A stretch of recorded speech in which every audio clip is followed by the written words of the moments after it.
اعوذ باللہ من الشیطان الرجیم بسم اللہ الرحمن الرحیم السلام علیکم ورحمۃ اللہ وبرکاتہ۔ پارہ نمبر 30۔ آئیے دیکھتے ہیں سورہ تکویر آیت نمبر 5 میں اللہ سبحانہ تعالیٰ فرماتے ہیں وَإِذَا الْوُحُوشُ حُشِرَتْ، اور جب وحشی جانور اکٹھے کیے جائیں گے۔ حضرت ابو ہریرہ رضی اللہ تعالیٰ عنہ سے مروی ہے کہ حدیث میں ہے کہ قیامت کے دن جانوروں کو ایک دوسرے پر ظلم کا بدلہ دلایا جائے گا، حتیٰ کہ ایک سینگ والی بکری کو بے سینگ والی بکری نے اگر سینگ مارا تو اسے اس کا قصاص دینا ہوگا، مسلم کی روایت۔ سورہ مطففین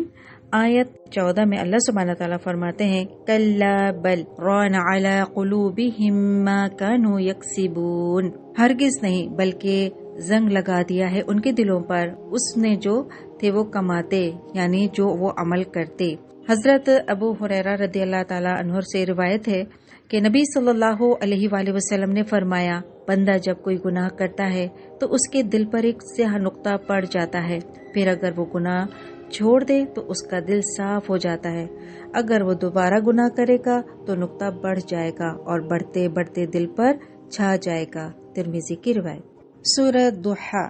آیت نمبر 10 وَأَمَّا السَّائِلَ فَلَا تَنْحَرْ، اور سائل کو آپ نہ جھڑکیں۔ نبی صلی اللہ علیہ وآلہ وسلم نے فرمایا کیا تمہیں اس آدمی کی خبر نہ دوں جو سب سے بدتر ہے؟ آپ نے فرمایا وہ شخص جس سے اللہ کے نام پر مانگا جائے اور وہ کچھ نہ دے، نسائی۔ حضرت معاویہ رضی اللہ تعالیٰ عنہ روایت کرتے ہیں کہ نبی صلی اللہ علیہ وآلہ وسلم نے فرمایا مجھ سے چمٹ کر سوال نہ کرو، جو بھی تم میں سے سوال کرتا ہے میں اسے دے دیتا ہوں، حالانکہ میں اسے مکروہ سمجھتا ہوں، اس طرح اس چیز میں برکت نہیں رہتی جو میں اسے دیتا ہوں، مسلم کی روایت۔ سورہ زلزال آئیے دیکھتے ہیں آیت نمبر 4 یومئذ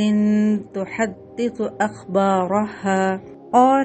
اس دن وہ بیان کرے گی اپنی خبریں۔ رسول اللہ صلی اللہ علیہ وآلہ وسلم نے فرمایا جانتے ہو زمین کی خبریں کیا ہیں؟ صحابہ کرام نے عرض کیا اللہ اور اس کا رسول بہتر جانتے ہیں۔ آپ نے فرمایا وہ خبریں یہ ہیں کہ وہ ہر بندے اور بندی پر گواہی دے گی کہ اس نے میری پشت پر کیا کچھ کیا، ترمذی کی روایت۔ سورہ اخلاص آئیے دیکھتے ہیں حضرت ابی بن کعب رضی اللہ تعالیٰ عنہ فرماتے ہیں کہ مشرکوں نے آپ صلی اللہ علیہ وآلہ وسلم کے رب کا نسب پوچھا تو اللہ تعالیٰ نے یہ سورہ اتاری قل هو اللہ احد اللہ الصمد لم یلد ولم یولد ولم یکن لہ کفوا احد،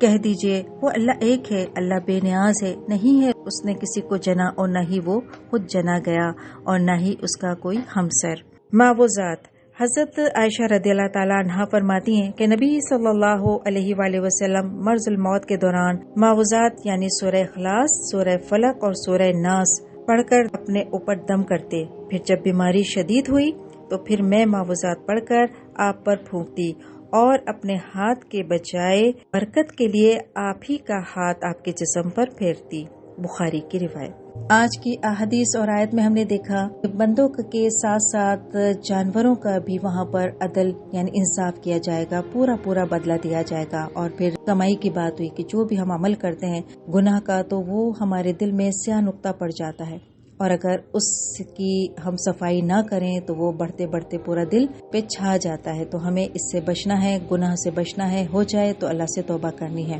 اور پھر یہاں پہ سائل کی بات ہوئی، اگر کوئی اللہ کے نام پر کچھ طلب کرے تو اسے نہ جھڑکیں بلکہ اسے کچھ دے دیں، اور پھر قیامت کے دن زمین گواہی دے گی کہ ہم اس کی پشت پر کیا کام کرتے رہے، کیا گناہ کرتے رہے، جس طرح ہمارا جسم کے ہر عضو وہاں پر گواہی دے گا۔ تو ہمیں اس چیز کے بارے میں بھی سوچنا ہے کہ ہم اپنے جسم کو اور پھر اس زمین کو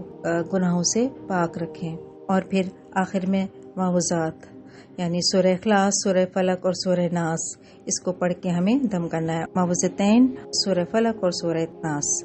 اس کو بھی ہمیں پڑھ کے دم کرنا چاہیے کہ اگر کوئی ہمیں نظر لگ جائے یا کوئی بیماری، جیسا کہ یہاں پہ حدیث کے حوالے سے ہمیں پتہ چلتا ہے۔ سبحانک اللہم و بحمدک نشہد ان لا الہ الا انت نستغفرک و نتوب الیک۔